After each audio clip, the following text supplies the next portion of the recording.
Hello dear student, स्वागत है आपका मेरे यूट्यूब चैनल पर। आज मैं आप लोगों को क्लास 11th का ज्योग्राफी यानी भूगोल के इम्पोर्टेंट ऑब्जेक्टिव क्वेश्चन के बारे में बताएंगे। तो आज हम लोग पार्ट 1 यानी जो भूगोल का चैप्टर 1 है उसके जो इम्पोर्टेंट ऑब्जेक्टिव क्वेश्चन है उसके बारे में हम लोग जानेंगे। ठीक है, अगर आप मेरे यूट्यूब चैनल पर पहली बार आए हैं तो चैनल को सब्सक्राइब कर लीजिए और बेल आइकन को प्रेस कर लीजिए ताकि हमारा वीडियो आप तक जल्द पहुंचे। तो चलिए हम लोग क्वेश्चन को देखते हैं।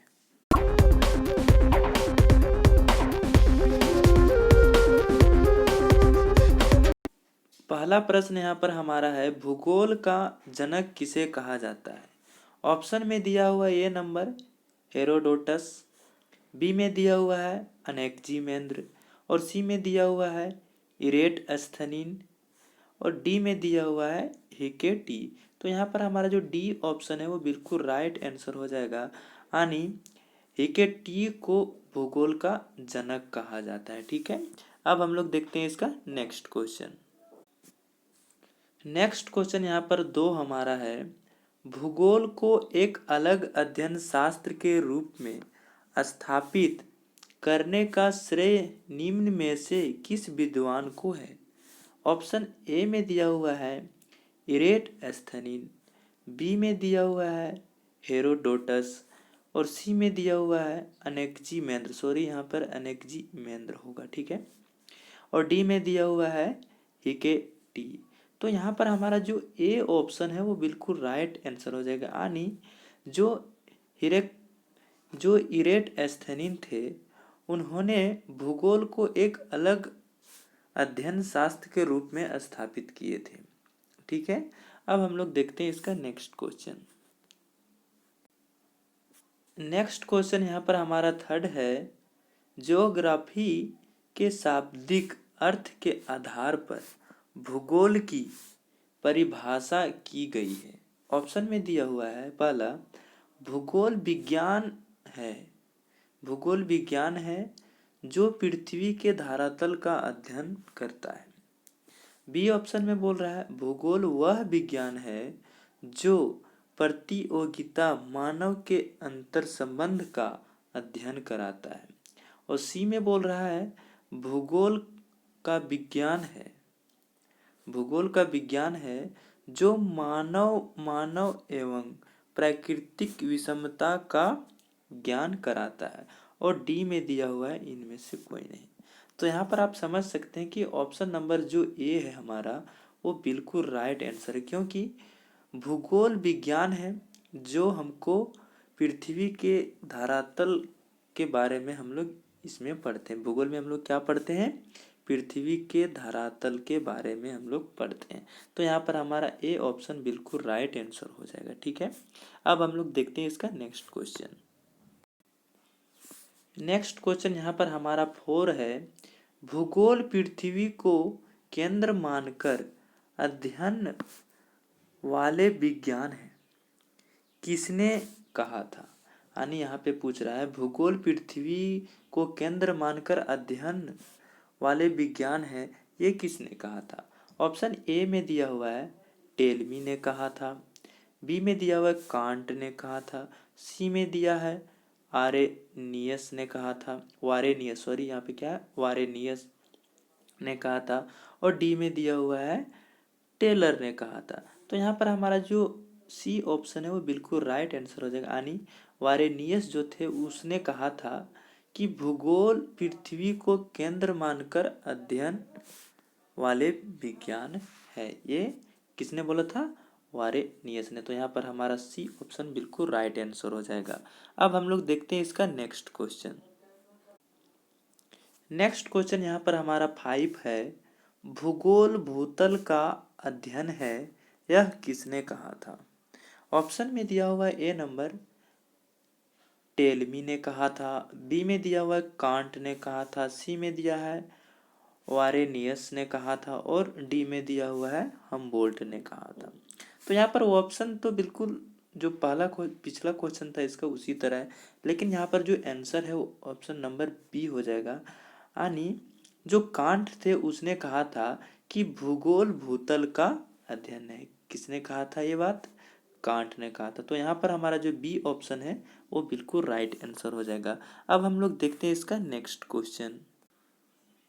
नेक्स्ट क्वेश्चन यहाँ पर हमारा 6 है, भौगोलिक विचारधाराओं में नव नियतिवाद की विचारधारा का प्रवर्तक कौन थे? ऑप्शन ए में दिया हुआ है फ्रेडरिक जेल, बी में दिया हुआ है ग्रिफिथ टेलर, सी में दिया हुआ है फ्रेबे और डी में दिया हुआ है बिडाल। तो यहाँ पर हमारा जो बी ऑप्शन है वो बिल्कुल राइट आंसर हो जाएगा। यानी जो ग्रिफिथ टेलर थे उसने भौगोलिक विचारधाराओं में नवनियतवादी विचारधारा का प्रवर्तक किए थे। ठीक है, अब हम लोग देखते हैं इसका नेक्स्ट क्वेश्चन। नेक्स्ट क्वेश्चन हमारा 7 है, वर्तमान भूतल की कुंजी है, यह कथन किसने कहा था? ऑप्शन ए में दिया हुआ है डटन ने कहा था, बी में दिया हुआ है जेम्स हार्टन ने कहा था और सी में दिया हुआ है डेविड ने कहा था और डी बोल रहा है कि वाल्टर पेक ने कहा था। तो यहाँ पर जो हमारा बी ऑप्शन है वो बिल्कुल राइट आंसर हो जाएगा। यानी जेम्स हार्टन जो थे उसने कहा था कि वर्तमान भूतल की कुंजी है, यानी जो वर्तमान हमारा है वो भूमि की कुंजी, यानी वर्तमान में कुछ भी हो सकता है, भूमि भूमि से कुछ भी निकल सकता है। ठीक है, ये जेम्स हार्टन ने बोला था। ठीक है, अब हम लोग देखते हैं इसका नेक्स्ट क्वेश्चन। नेक्स्ट क्वेश्चन यहाँ पर हमारा 8 है, स्थल रूप रचना पर क्रम तथा अवस्था का प्रतिफल होता है, यह किसने कहा?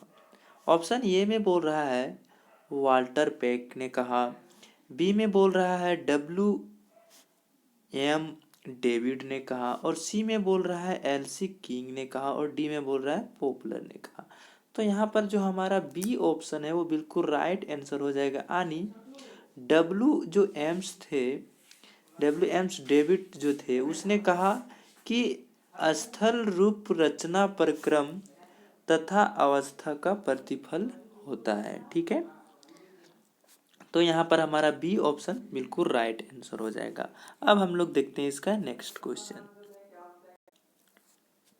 नेक्स्ट क्वेश्चन 9 है, आदि इतिहास कब का वैज्ञानिक अध्ययन प्रस्तुत करता है?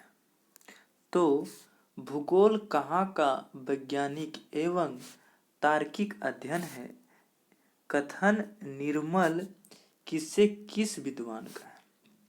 ऑप्शन ए में दिया हुआ है कॉलर सावर, बी में दिया हुआ है एनजे स्पाइकमैन, सी में दिया हुआ है एच जे मैकिंडर और डी में दिया हुआ है डी एच हियती लस्सी। तो यहाँ पर हमारा जो ए ऑप्शन है वो बिल्कुल राइट आंसर हो जाएगा। यानी कॉलर सावर, क्या होगा? कॉलर सावर। अब हम लोग देखते हैं इसका नेक्स्ट क्वेश्चन। नेक्स्ट क्वेश्चन यहाँ पर हमारा 10 है, भू आकृति विज्ञान का जन्मदाता किसे माना जाता है? ऑप्शन ए में दिया हुआ है डेविस, बी में दिया हुआ है पेसेल, सी में दिया हुआ है पैंक और डी में दिया हुआ है हट्टन। तो यहाँ पर हमारा जो बी ऑप्शन है वो बिल्कुल राइट आंसर हो जाएगा। यानी पेसेल को भू आकृति विज्ञान का जन्मदाता माना जाता है। किसको माना जाता है? पेसेल। तो यहाँ पर हमारा बी ऑप्शन बिल्कुल राइट आंसर हो जाएगा। अब हम लोग देखते हैं इसका next question. Question number next यहाँ पर हमारा 11 है, रुको और जाओ नियतवाद का विचारधारा के प्रतिपादक कौन है? ऑप्शन ए में दिया हुआ है एजे हराबर्टसन, बी में दिया हुआ है जॉर्ज टैथम और सी में दिया हुआ है हार्टसॉन और डी में दिया हुआ है ग्रिफिथ टेलर। तो यहाँ पर हमारा जो डी ऑप्शन है वो बिल्कुल राइट आंसर हो जाएगा। यानी जो ग्रिफिथ थे उन्होंने रुको और जाओ का विचारधारा दिया था। क्या दिया था? रुको और जाओ का विचारधारा। अब हम लोग देखते हैं इसका next question. Question number next यहाँ पर हमारा 12 है, भूगोल को मानव पारिस्थितिकी के रूप में परिभाषित करने वाला विद्वान कौन है? ऑप्शन ए में दिया हुआ है विडाल्डी, बी में दिया हुआ है जीन ब्रिन्स, सी में दिया हुआ है हैटनर और डी में दिया हुआ है एच बेरोज। तो यहाँ पर हमारा जो डी ऑप्शन है वो बिल्कुल राइट आंसर हो जाएगा। यानी एच बेरोज जो था उन्होंने भूगोल को मानव पारिस्थितिकी के रूप में परिभाषित किया था। किसमें? मानव पारिस्थितिकी के रूप में। तो यहाँ पर हमारा डी ऑप्शन बिल्कुल राइट आंसर हो जाएगा। अब हम लोग देखते हैं इसका next question. Question number next यहाँ पर हमारा 13 है, गणितीय भूगोल का प्रारंभकर्ता निम्न में से कौन है? ऑप्शन ए में दिया हुआ है थेल्स, बी में दिया हुआ है टॉलमी, सी में दिया हुआ है स्ट्रेबो और डी में दिया हुआ है थियोफ्रेस्टस। तो यहाँ पर हमारा जो ए ऑप्शन है वो बिल्कुल राइट आंसर हो जाएगा। यानी जो थेल्स थे उन्होंने भूगोल को गणितीय रूप में बताया। ठीक है, किस में बताया? गणितीय रूप में। अब हम लोग देखते हैं इसका नेक्स्ट क्वेश्चन। नेक्स्ट क्वेश्चन यहाँ पर हमारा 14 है, क्योंकि मानव पृथ्वी पर निवास करता है अतः पृथ्वी पर निर्भर करता है, कथन किसका है? ऑप्शन ए में दिया हुआ है फेब्रे, बी में दिया हुआ है ब्लास, सी में दिया हुआ है सैंपल और डी में दिया हुआ है जीन ब्रिन्स। तो यहाँ पर हमारा जो डी ऑप्शन है वो बिल्कुल राइट आंसर हो जाएगा, जीन्स ब्रिन्स। क्या हो जाएगा? जीन्स ब्रिन्स। अब हम लोग देखते हैं इसका नेक्स्ट क्वेश्चन। नेक्स्ट क्वेश्चन यहाँ पर हमारा 15 है, क्षेत्रीय भूगोल का पिता निम्न में से किस भूगोलवेत्ता को कहा जाता है? ऑप्शन ए में दिया हुआ है कार्ल रिटर, बी में दिया हुआ है एच.जे. हर्बर्टसन, सी में दिया हुआ है फ्रेडरिक रेटजेल और डी में दिया हुआ है हम्बोल्ट। तो यहाँ पर हमारा जो ए ऑप्शन है वो बिल्कुल राइट आंसर हो जाएगा, यानी कार्ल रिटर। तो यहाँ पर वीडियो हमारा समाप्त होता है। अगर आप इस वीडियो से कुछ सीखते हैं तो प्लीज़ लाइक करना ना भूलें। ठीक है, अब हम आपको मिलते हैं इसके नेक्स्ट वीडियो में। थैंक यू, धन्यवाद, जय हिंद।